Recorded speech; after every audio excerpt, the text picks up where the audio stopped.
Okay, and we're live. Welcome everybody. Well, you guys aren't here yet, but you'll join us hopefully soon. Big man Steph, this is now round number 2. And yeah, after live conversation, everything, discussing everything Real Madrid. It's like number 3. Number 3? Yeah, I think it's the first one. Yeah, really? It's the second one though. No, We first did- one. Okay. Did we do like the recapping the season and then the preview for the Club World Cup? And then now, okay, midway through. Okay, you're right. So, everyone, number 3, third one, right? So, we've gone through the group stage. We've had 3 games to assess Alonso's performance, his tactics, his formation, the players. And I think, yeah, these last 3 games have been very interesting, right? Have been leading up, and each game was very different. So I'd like to dive into some of those things. And yeah, then for yourself, how you doing, man? How's your day been? I'm good, thank you. I'm just literally got back from work. Yeah. I was DJing, so You had an early one then today. yeah. Early one is Sunday, and then I'm getting ready for my holidays in Portugal next week. So Okay, sounding good, man. yeah, Portugal's the place to be, man. Everyone keeps on going to Portugal these days. yeah. It was meant to be cheap until I booked my flight. Everyone now knows about it, man. Yeah. Man, it's hard to find like some cheap places, man. Like like they fill up quick, Yeah. I'm going for a festival, and then I'm also gonna be DJ around there. So Yeah. All right. Yeah. So I think, for example, then let's talk about. Okay, let's do like a summary, right? So from the game 1 to game 2 to game 3, what was your view of like how it went? And then we can touch into the previous game against Salzburg and go into more detail into that. Yeah. So the first game, who was it against? Pachuca, right? The first game was the second one. Al Hilal. Al Hilal, yeah. Yeah, Al Hilal. So the first game, halftime, I was like, oh my day, this is going to be long again. But I can't blame anybody, I can't blame Xabi Alonso, I can't blame the players. They literally have only like 1 week before with the management team. Even some of the players like Vinicius probably had like 1 or 2 training sessions with him, and then straight to the game. So the first half was very boring. There was nothing in there. Second half, we could see like he's starting to implement and put in place a little bit of shade. But I felt like it's Al Hilal, and then we get dominated again. It's going to be long. Then we go for the second game, and then I started to see some glimpse of what he's trying to do. And I said, like, okay, this is pretty good. This is pretty good. And then the third game, like, both performance was almost like a 10 out of 10. So overall, I think like very pleased with the start of the campaign with Xabi Alonso and the 3 games. Yeah, I think I'm with you as well. So the first game, like for me, was hard, man. Like I was excited to see the first game under Alonso. And yeah, first game obviously is always going to be quite difficult, right? Especially with only like 3 training sessions beforehand. And then the game was pretty much more the same from the players. And you do think you're gonna see some snippets of like something different. And in that game, I didn't really see much of it. And I think because I've been scarred, man, like the last few seasons. So man, I was like, man, okay, this is gonna be long. Very long. So bro, I was like falling asleep, man. So I couldn't even like really analyze the game properly, man, because I was like, dude, man, are we gonna go through another season of this, man? Like games are just like so boring and dead.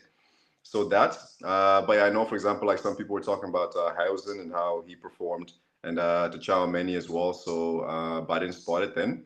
And then the second game, the second and third game, I actually didn't have time. Like I told you, like this week, right, to actually watch it. So I actually watched the games quite late, and because I think as well, busy, but then also as well, I was like, man, having to watch another game of Madrid playing like that, not at their best, is gonna be hard, right?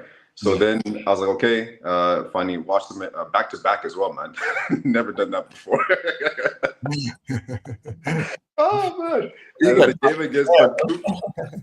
game against Pachuca was crazy, man. So I was like, I think the game against Pachuca, there were some snippets of like, okay, Alonso's like really doing something different, and I think as well, like, yeah, there was some remnants of like a back three in that game already, even with Asensio like getting the red card, and also as well like this fluidity with like Valverde. You know, he started as a forward, a right midfielder, right center forward, but then yeah, with the red card and everything, he was kind of like dropping in now into more midfield, right? But I think, for example, like the way he played maybe against Salzburg was how he was planning to play as well against Pachuca. But then the red card kind of messed everything up, right? Yeah. But I saw some really good like plays and against Pachuca. Defensively, I think were really quite easy for Pachuca to get through us. Rondon first half was dominating Hausen and Tchouaméni.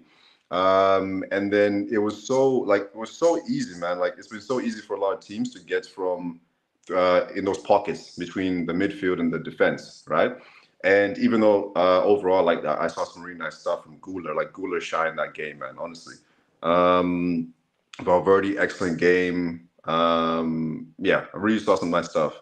Brahim coming on, and then now the game against Salzburg. That first half, especially, bro. I was like, this is just crazy.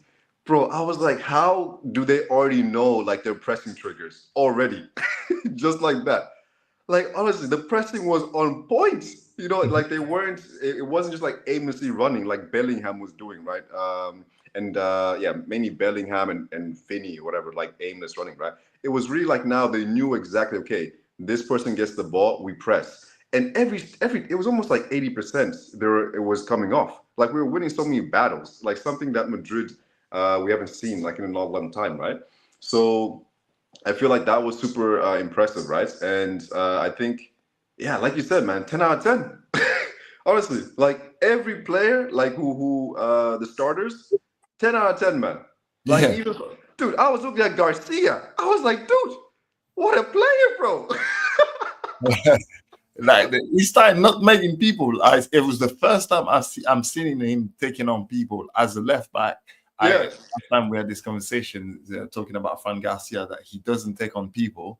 He did. He almost scored at some point. Like there was a ball that Araguda chipped in the box, and he was there. I was like, oh wow, okay, cool, fine.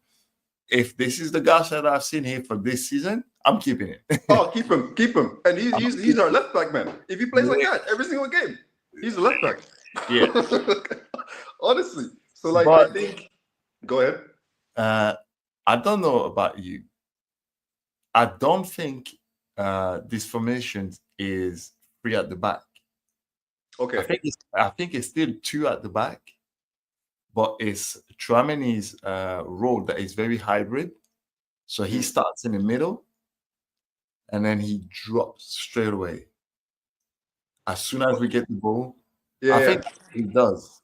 Yeah, but for example, against Salzburg, do you not think he was literally in that back line? Like you didn't see him going into midfield.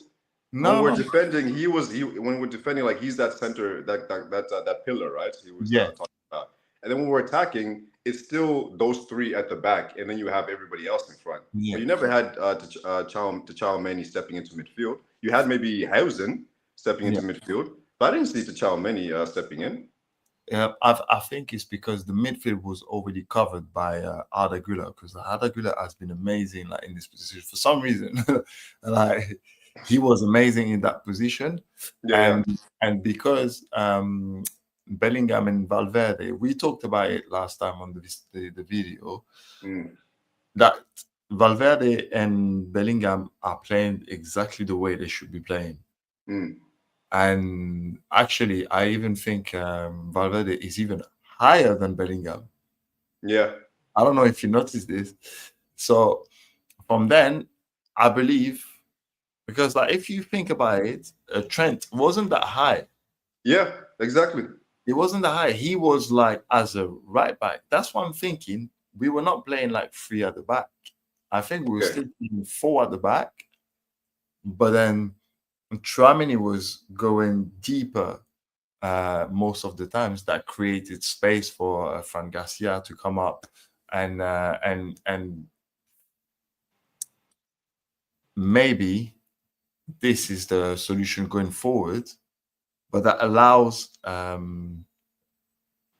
what's his name, Valverde, to not have Tchouaméni too close to him. Because I think like this partnership doesn't work when they're too close to each other. Yeah. And the fact that as soon as maybe we got the ball or as soon as we're defending, that's when he drops Tchouaméni, allows Valverde to be a more free. I don't know how he managed to do that in 3 games, but Xabi Alonso, like, I have to clap the guy because that's amazing. It's absolutely crazy. It's absolutely crazy. So, no, like what you mentioned, because Trent, for example, he doesn't really go past like the halfway line, or he literally just stays at that halfway line point. He stayed pretty bad. Yeah, and then he can now spread his passes from that position. There was only maybe like two occasions where he was running forward, but most of the time, like that's what Garcia is there doing. But I think also, yeah. So then if we actually look at maybe Tchouaméni and then Valverde, Guler, and then Bellingham. So that's a diamond. Like how they're interplaying is, I think, honestly, like it's how it's clicking and gelling already is ridiculous, because I thought it was going to take a lot more time for us to see this type of performance. I thought we would see like snippets of it, but now already having seen this, like, yeah, man, I'm like, okay, let's do this, because like we said, Valverde, he can do anything on a football pitch, and we want him to be able to also go up front, right? So now he's actually bombing up forward, making runs. And then Bellingham is similar kind of profile, a similar kind of player, but then he's also making runs. But I feel like now, like literally like 2.5 weeks, like they know exactly what they need to do when pressing and then when attacking. Because, for example, now when a player goes and tries to tackle, right, like it seems that they're a lot closer together in certain phases of play. So then it's easier for Garcia, for example, to win the ball, right? It's easier for Hausen to like win the ball, because the players are kind of like they're in the spaces that they were instructed to be in, as opposed to like a lot more open. And then now players can just like run through our attack, our midfield, our defense, like so easy, man. So so I think it really, like, from the Pachuca game to the Salzburg game, I saw like a massive jump. And now yeah, it's going to be interesting to see us playing like more challenging teams, right?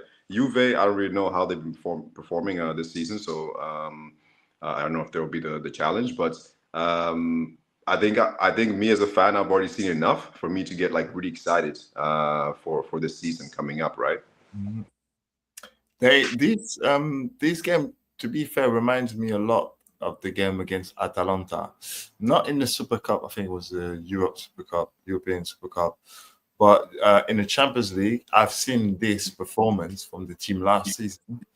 And that's when I was very disappointed for the rest of the season, because I only see a glimpse of it once in like over 60 games.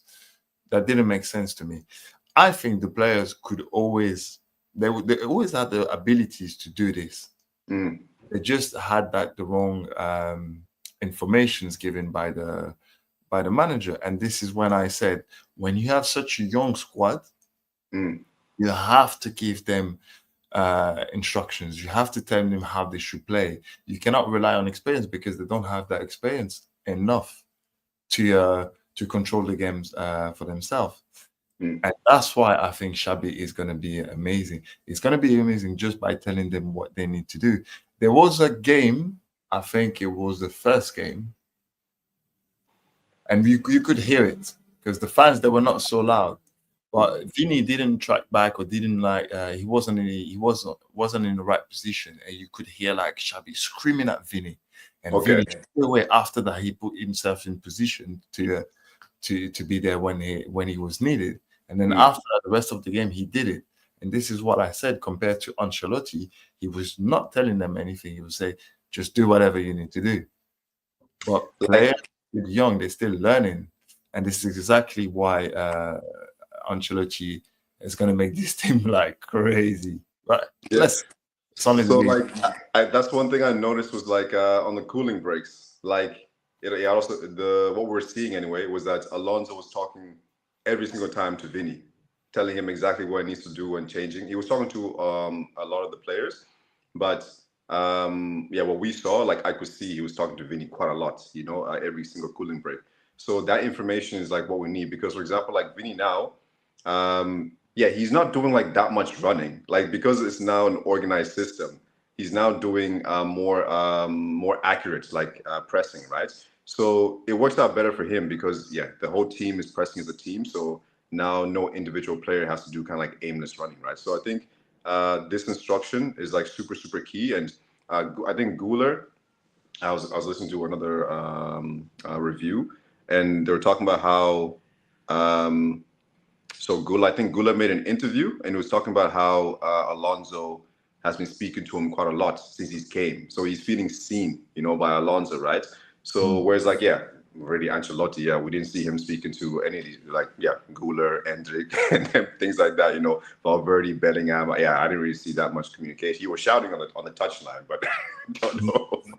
he said it. He said it. He said, I don't need to talk to the players. They already know what to do. But realistically, they didn't know. The senior players, they knew, but not the youngsters. What's this, man? Your audio's going quite low. Say again? Like your audio is going quite low. Oh, is it? Oh, interesting. How is it now? Oh. Do we have technical issues now? Ah, interesting. Okay, looks like we have some technical issues here.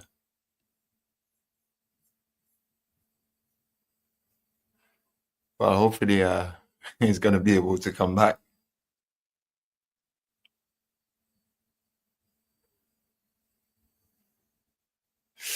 Okay, so we lost it. Probably. Let me have a look here. Okay, so in the meantime, if he comes back, gonna carry on. Cool. So as of me, like we were saying about Ancelotti, unfortunately, he was relying on senior players, but unfortunately, there you go. Are you back now? You held the helm.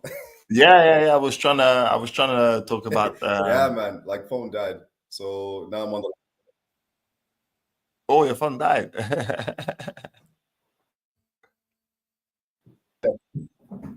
All right. Yeah. So can you hear me now? Yeah. I can, but I think it's delayed.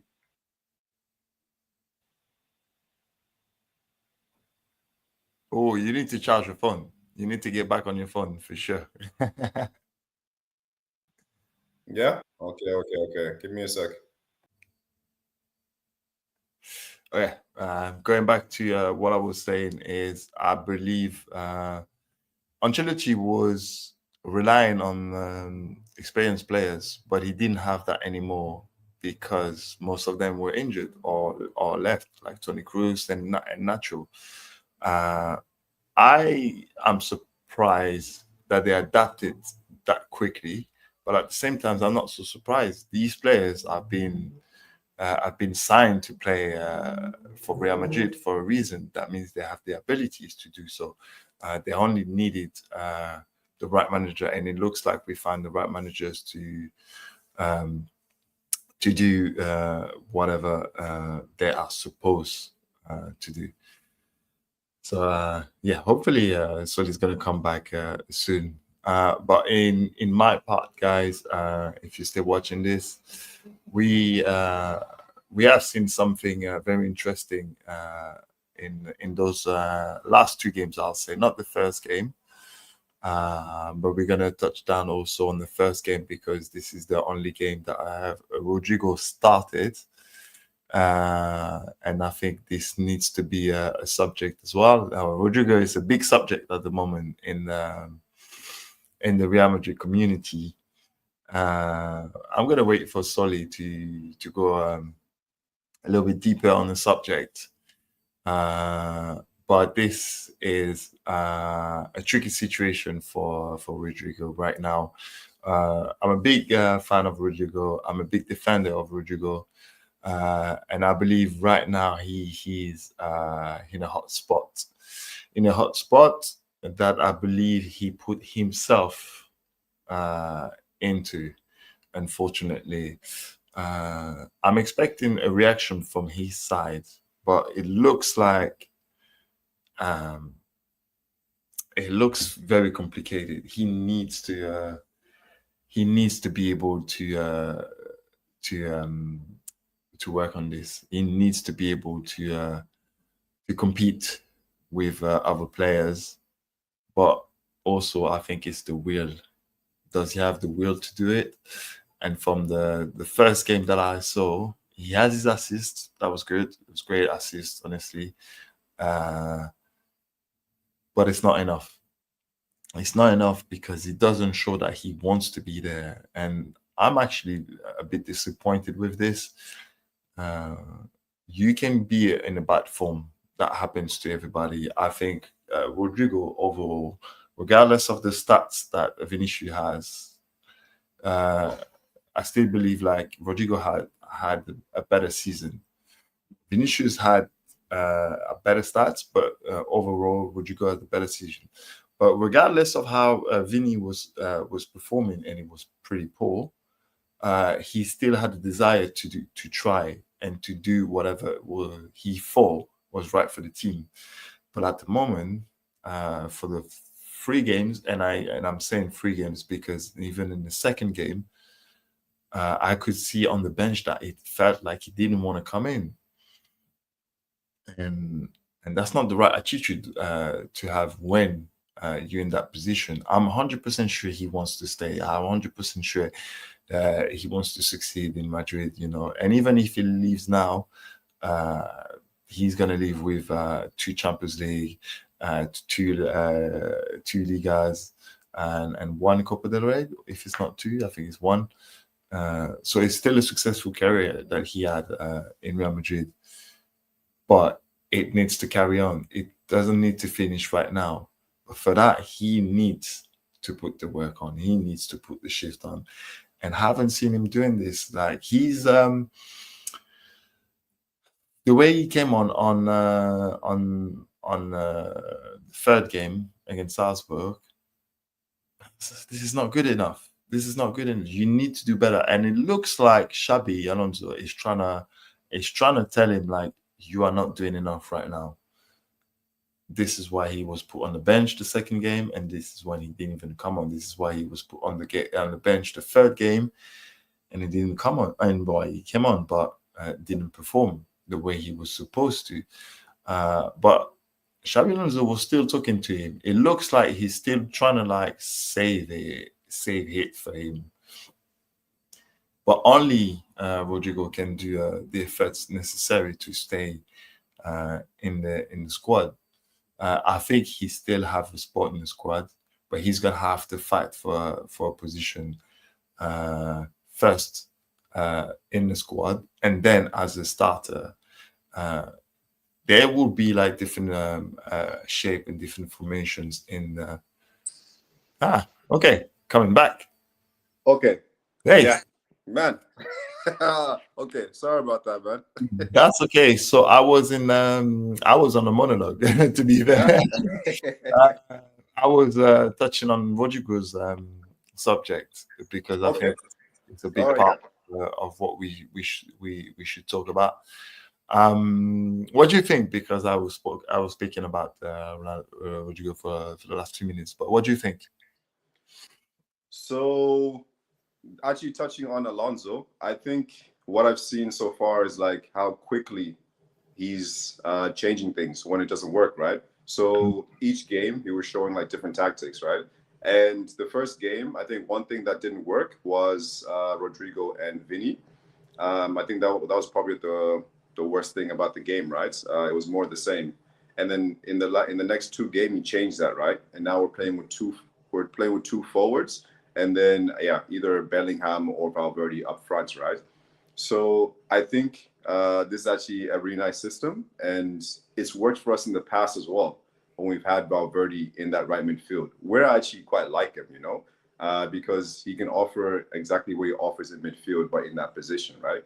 So I think, Mbappe is going to be there for the next game.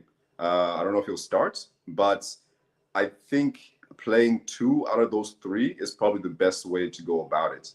And when Rodrigo came on, I think it was against Salzburg. Yeah, he looked pissed, man.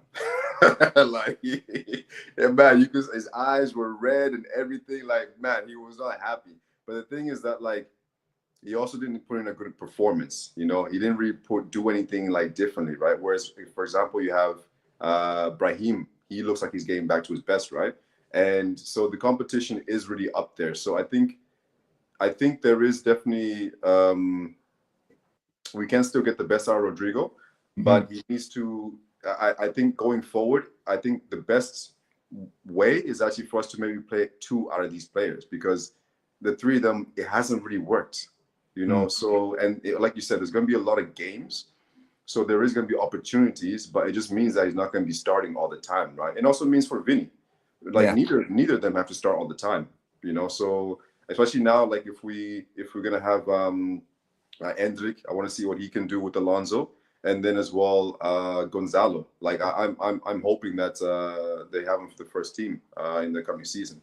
So yeah, man. Like the Rodrigo thing is quite interesting, because I think maybe out of the last few games, for example, he's not giving that much minutes to Modric, which kind of makes sense, Sebelios looks like he's gonna have some sort of role, but supporting again, which is fine. But I think now, for example, like the first 11 that we have right now have really stepped up, because honestly, that Salzburg game, every player 10 out of 10.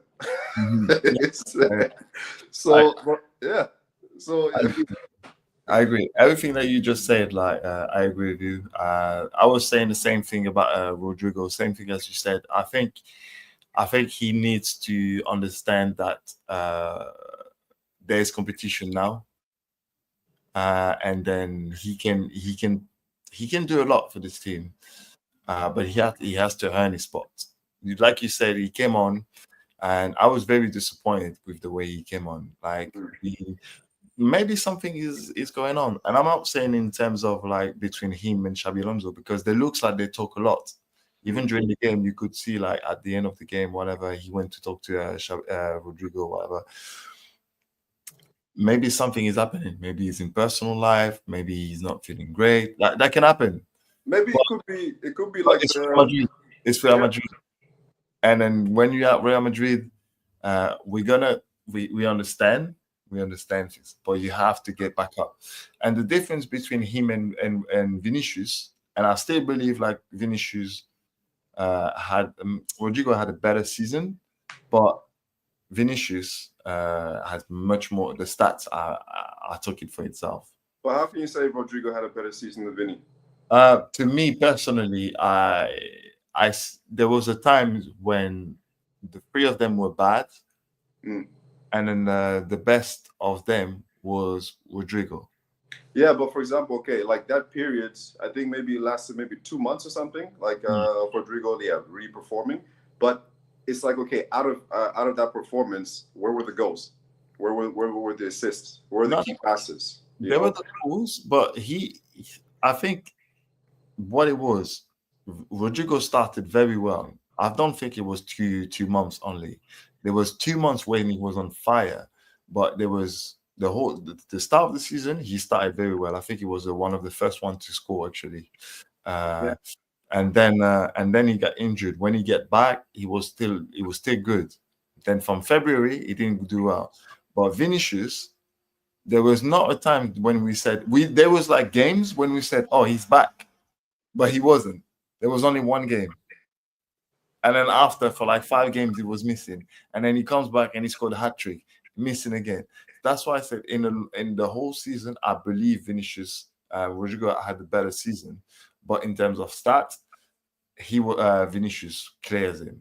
Now, I don't agree with that. Like I think but that let me finish on this point as well. yeah. The difference between the two of them is no matter what, even if Vinicius was bad, he was still trying. Yeah, that's true. That makes a massive difference. He's trying, even if it wasn't the right decision, when he was trying to go like on the left side and then trying to do, at least he was trying. And I can't take that away from Vinicius. But Rodrigo, as soon as it started going down for him, he stopped trying. That's the difference between these two. And I think like now he's starting to get exposed because of that. And it's down to him to reverse the situation. Yeah, so yeah, I think both of them had a poor season. Like I wouldn't say Rodrigo had a good season. He had like periods where I think he did good, but Rodrigo on fire, like it doesn't get you enough goals. It doesn't get you enough assists, like this season anyway, right? So I think he had an okay period, but I don't think it's anywhere to say like, okay, he had a good season. No. And so this now, for example, now, like because he's a forward, right? So either you're chipping in with crazy amounts of goals or crazy amounts of assists, right? So Vinny's getting 40 goals, 30 to 40 like per season, like the last, I think 4 seasons, right? Mbappe came in 43 goal contributions. So like now it's like, okay, Rodrigo, you are now in that forward line. So like, yeah, I'm not expecting him to get 20 goals a season. He's not that type of player, right? He does get important goals, so I'll give him that, right? Not this season, but previously. But it's like, okay, where's the assists? I want to see more assists from him. Why isn't he, for example, getting 15 to 20 assists per season?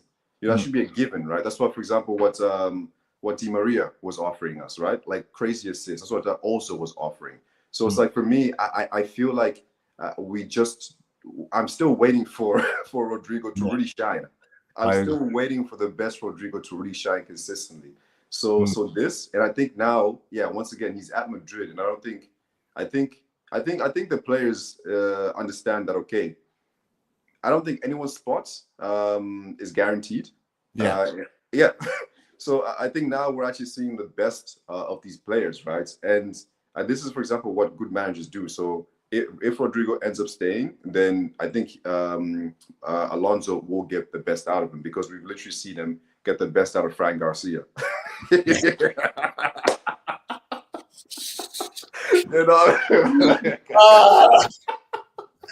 So like, bro, like, like, dude, he plays so well. Like, he plays so well. Yeah, if we end up with just Garcia and Mendy again, fine, let's go.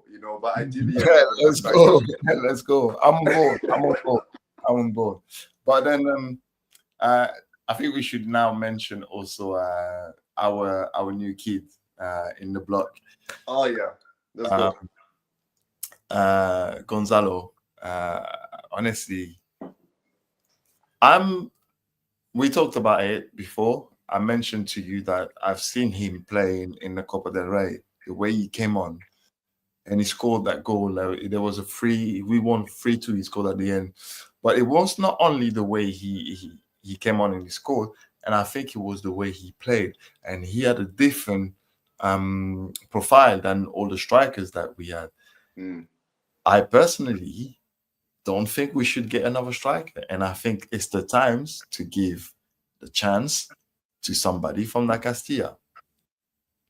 I fully agree. Like, I fully agree, because before this tournament, I was thinking to bring in Budimir, right?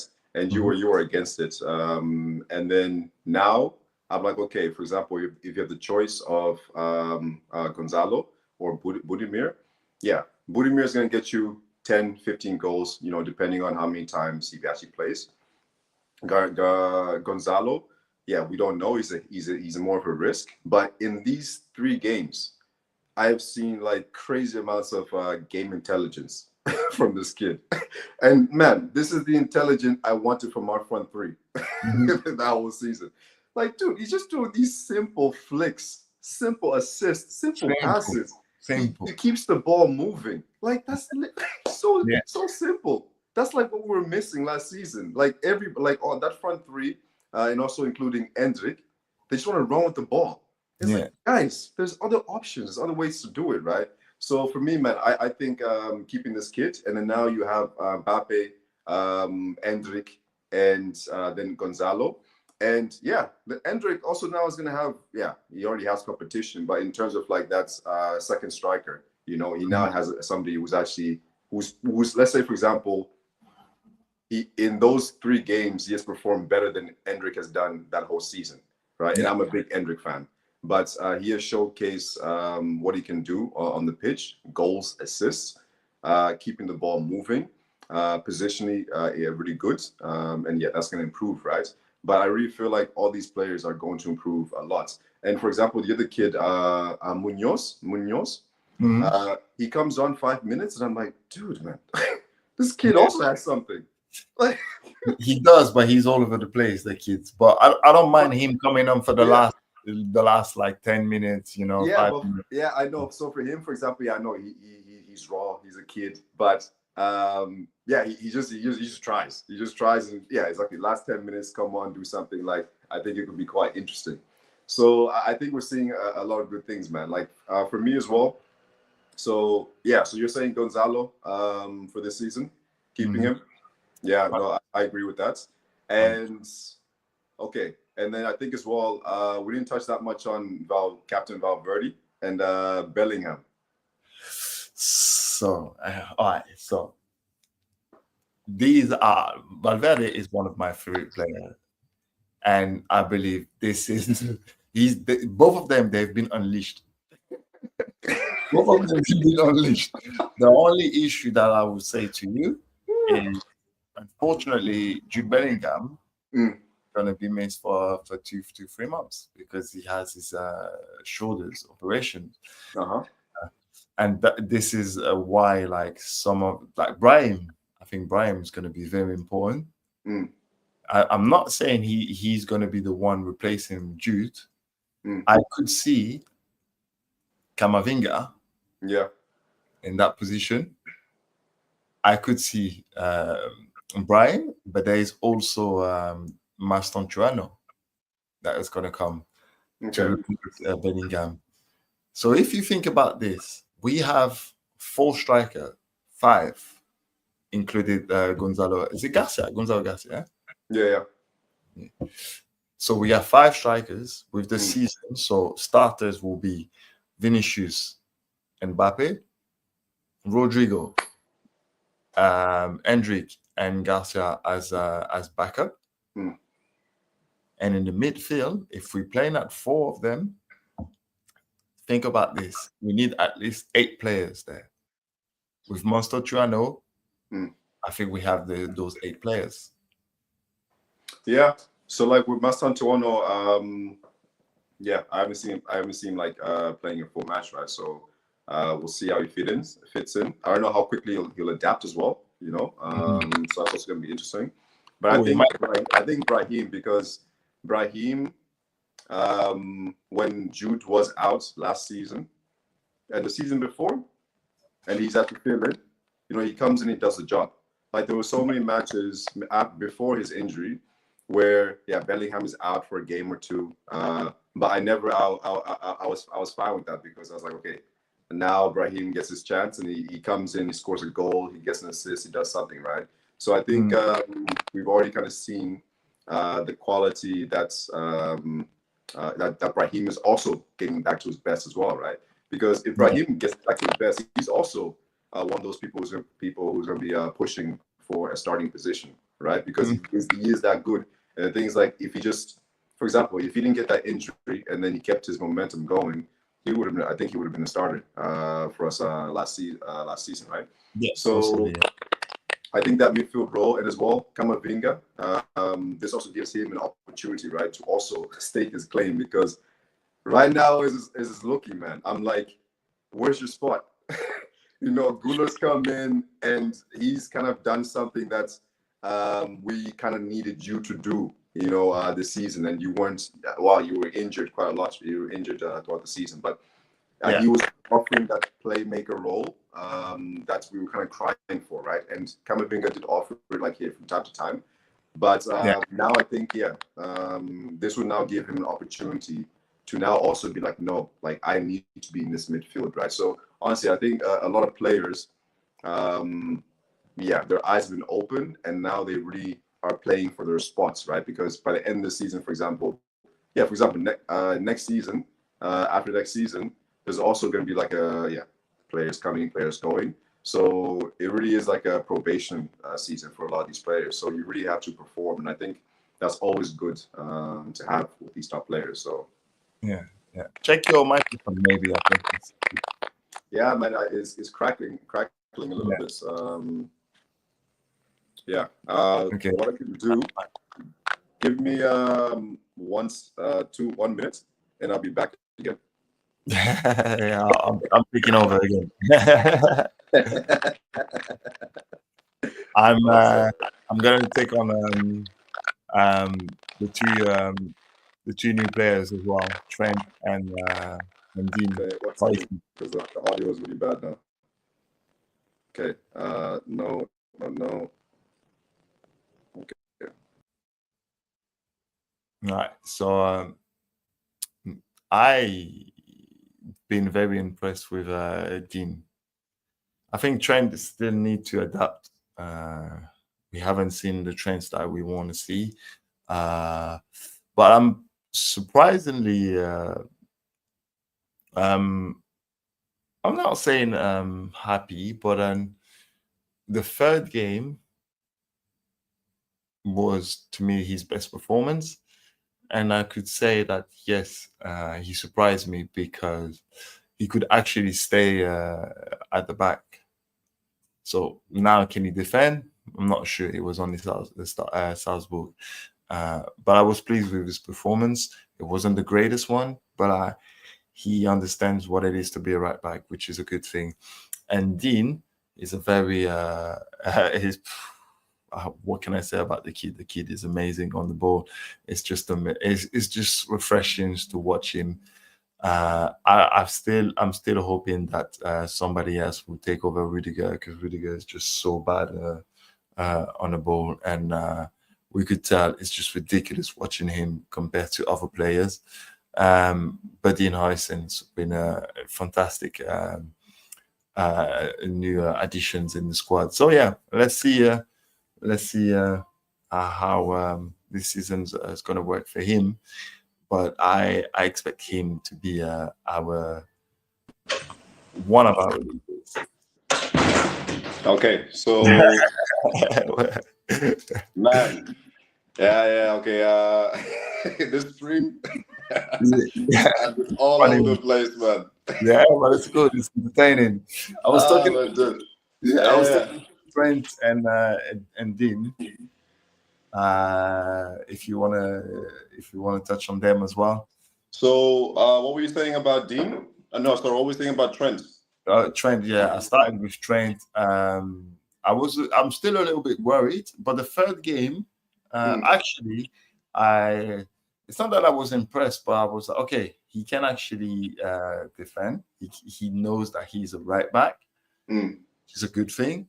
I don't think yet that he's the best at defending, but I'd rather him playing the whole season that way than just him bombing and then like abandoning all his teammates at the back. But I'm pleased with his performance, but the third one mostly. And Dean, oh, what a gem, honestly. It still needs to get stronger, but it's so refreshing to have him at the back, and I'm hoping that somebody is going to take Rudiger's spot, because I need somebody else to play alongside Dean. I don't need Rudiger. Whatever people would say, you could tell like this is bad. One of the first things he did when he came on the second games against Pachuca, go out there, take off somebody, went off his positions, pick up somebody, and then boom, we conceded the goal. That was straight away when he came on. So I need somebody else to play instead of Rudiger. And you don't think the third game he played well? I don't think he did. Like he, there was no real competition. There's no real threat that Yeah. game. Tramini was much better, and I'm one of the biggest critics for Tramini. I think John Manny Tramini, was excellent, man. yeah, Absolutely. it was excellent compared to Rudiger. Rudiger's come back from injuries also. I'm gonna give him that. But if you come back from injury, why are you running like that? Yeah. So I think with I think with Rudiger, like I think he's more comfortable in a back three, and because he's not so isolated. Because positionally in a back two, he's not good. He doesn't know where to be, and that's been his whole career, man. So Hausen, I thought both the last last two games anyway was excellent, and with Hausen.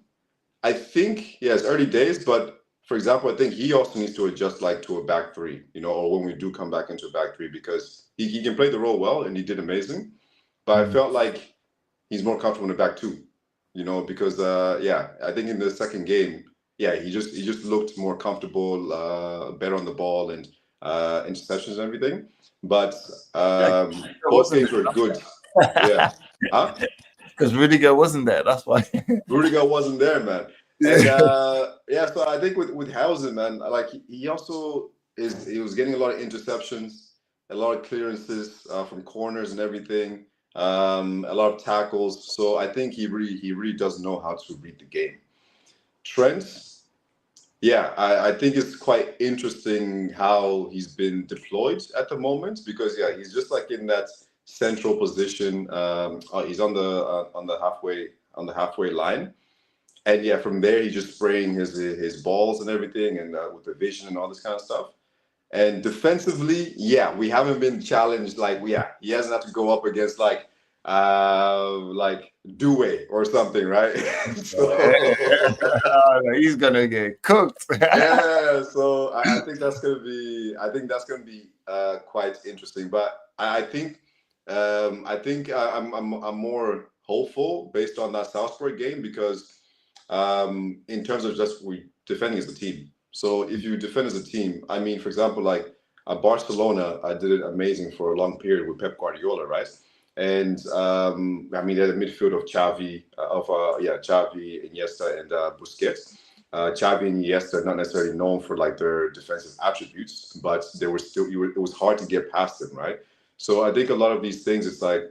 It's not the individual player, but it's actually how the whole team defends the team. Same thing with Man City. Man City, if you had like a midfield of like what was it? De Bruyne, Silva, and later on, what was it? Other Silva. What was it? Gundogan. Gundogan, So for those kind of that's more like midfield. But wing backs and everything. So I just think if the whole team is defending quite well and is defending as a team, then it makes it easier for a lot of players. So if he's isolated, we all know if Trent is isolated, he's not a good defender. Yeah. It also looks like he doesn't. It doesn't look like he wants to defend as well, man. That's the thing. I think that's the most annoying thing. You see him jogging back, and I'm like, man. I don't get it, man. So I don't know, but for example, Carvajal coming back as well. So I think once again, there's competition for every place now. If Carvajal comes back, and then we need to play both of them, I think, and if we play 3 at the back, then Carvajal can be one of the third defenders. True, actually. Mm-hmm. On the right side, and then like whoever in the middle, Tramini or whatever, left side, and then you have like Trent and whoever's going to be on it. Well, it looks like it's going to be Frank Garcia at the moment, bombing. Yeah. But even for example, even Mendy can be the third defender on the left side. Yeah, because I don't see Mendy playing as that wing back. No. So he's going to be like the third defender when. I think that would actually suit him better. Much better, yeah. Because he has a little bit more protection as well. So I think that would actually suit him better because I honestly can't see if you have Mendy and then Trent in the same team. I don't see that. If you have Mendy and then Carvajal, then maybe. But Mendy and Trent, I can't see that being a combination with this formation. So yeah, That wouldn't look good anyway. yeah, Just to finish, because I need to go soon. yeah. You were talking about Camavinga. So what position do you think he's going to come on?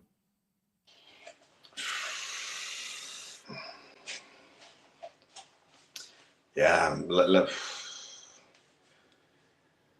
Well, I guess if Camavinga's coming in the new season, then you have you yeah. Could he do what Bellingham is doing? I, I don't. I think he can. Do you know what? Because it looks like Bellingham is deeper this season. It looks like Bellingham was deeper to me. And then I think like Valverde was much higher. I think it's just working very nicely because there's moments, for example, when we're defending, Bellingham comes back, right? Yeah. And he's more on the left side. Yeah. When we're attacking, he then goes. He with those moments where he's on the left, he's on the right. So I think the way the midfield now is quite fluid. So then, for example, like it's not really this thing of like this profile or that profile, but it's more like, okay, this is how the system works. Yeah. And you are gonna do this in the system, right? They still have like their free reign and everything. So I think it can work because, for example, it is very dynamic and interchanging. So Guler can go and help and fill into that Bellingham role. Then you can have Camavinga dropping back and everything. So I think we'll probably have like a different solution for having Camavinga there. But yeah, I think it will be somewhere in that midfield role because Camavinga is also another one who, like he can do it all as well to some degree. If you want to be a box to box, he can do that. If you want to sit, he can do that. Playing up forward like completely like a center, like a attacking midfielder, we haven't really seen it. I don't see why he couldn't learn it. He does have, does he have vision? Like you see those passes when he gets in those positions? He does, but it takes him times to make decisions. That's when I believe Xabi Alonso is going to be like, I think he's going to turn him into a monster. Yeah. I think so, because Camavinga doesn't have to find that pass. He can also beat players and then finding the pass after. But players like Bellingham can do that pass straight away. But he can find that. But I'm thinking Camavinga can have like 3 roles. So he can do midfield. He can do also what Tchouaméni does right now because he's very good on the ball.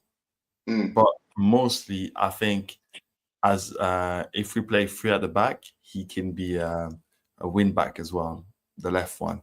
But instead, he's going to be the wing back. Not that stays on the line like Fran Garcia, but he's going to come in.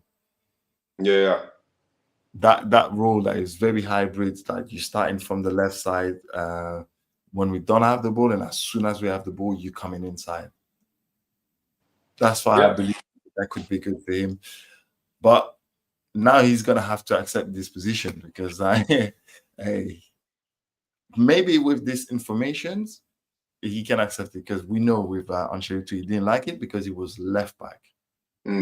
As a wing back that can also come inside, maybe that can suit him well as well. And I'll take him over Fran Garcia. That's for sure. I know, but it was only one game. I know, man, but it was impressive, man. It was an impressive one game, It was only one game. It was okay. It was still impressive, but I think, for example, he's gonna Alonso will find solutions. Depending on the team, depending on the players he has available, because we've seen him make a lot of changes within the 3 games, and then within those games as well. So I think it's going to be, I think it is good, man. And I think as well, he acts quickly. if something's not working, he acts quickly and changes it. So yeah, man, yeah, I can't it's, wait to see this. it's some good things, man. Like Yeah. yeah, I guess I guess Juventus will be yeah, the biggest test, and yeah, same thing. I just want to see snippets of what we saw like in Salzburg. Yeah, it's gonna be a lot tougher challenge, but I want to see those snippets, and I want to see that performance now going up against a top European, a good European team, right? Yeah. So now we'll see what they can do against Juventus. Yeah, good test. Very good test. We'll see. I Yeah. think we can do it. And if we win that, after that, I don't mind if we don't go through anything else. Like, I don't mind if we're losing after that, especially with the money that we're gonna get from there. So with that money, you can get a midfielder if you need it. Yeah. Without losing any player. And then and yeah, let's see how it's gonna be. But it's refreshing to watch this team. Very. Oh, so good, man. So good. Fun. Like Yeah, like yeah, I'm not too sure how like the group stages how the knockout stage looks. But yeah, man, if we beat Juventus, is it already determined like who we play? Yeah, so it will be either Dortmund or Sergio Ramos' team.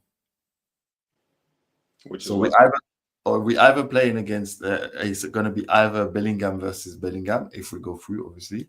yeah. Over there, or we playing against Ramos. Well, what team is he at now? I thought he was at Pachuca for a time, but no, he's not at Pachuca. Montero or something like that. A team in Mexico. Okay. Yeah. Okay. And then if we go through after, that will be PSG, which I think like we're done because they just like I'm watching the game at the moment, PSG and Miami. Messi's on a free kick, but 4-0. It's crazy. Yeah. But for example, like I would love that. So yeah, we go up against Dortmund. We beat Juventus, go up against Dortmund, and then now it's an early test. But I want to go up against PSG because now you're going up against the best team, right, of this past season. So I want to see what after like a couple of weeks, what this current Real Madrid team is able to do with the best team in Europe, right?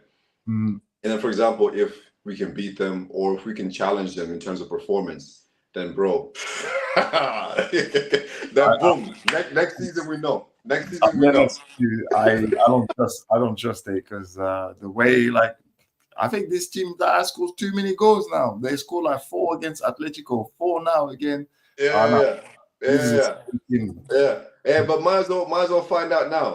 Find out now, see how they play. Alonso can already see like Luis Enrique's tactics, firsthand and everything. Yeah. So I think, man, I want to see Madrid against PSG. I want to see what they can do against them. Okay. Hey, if we get embarrassed, we get embarrassed. But at least we've gone up against the challenge, right? Because for example, it could be that next season PSG might not be the same team that we saw this season, right? They might not be performing at the same heights as this season. So it will be good for us to challenge them as they're in their peak right now. Okay, cool. Let's see. All right, man. All right, then. It's gonna be fun. What's the next one then? What's the next one? So, because I'm going on holiday, it will be good to do this. After that, I'll be back on the 14th, which is going to be after the final of this World Cup. Okay. So we can debrief from there. It's going to be fun. So we're either going to be super happy or super upset. Yeah, no. I know, man. I know. So yeah, man. We'll see. We'll see how it goes. Cool. All right, big man. All right. So 1 second. All right. See you guys on the next one. Yeah.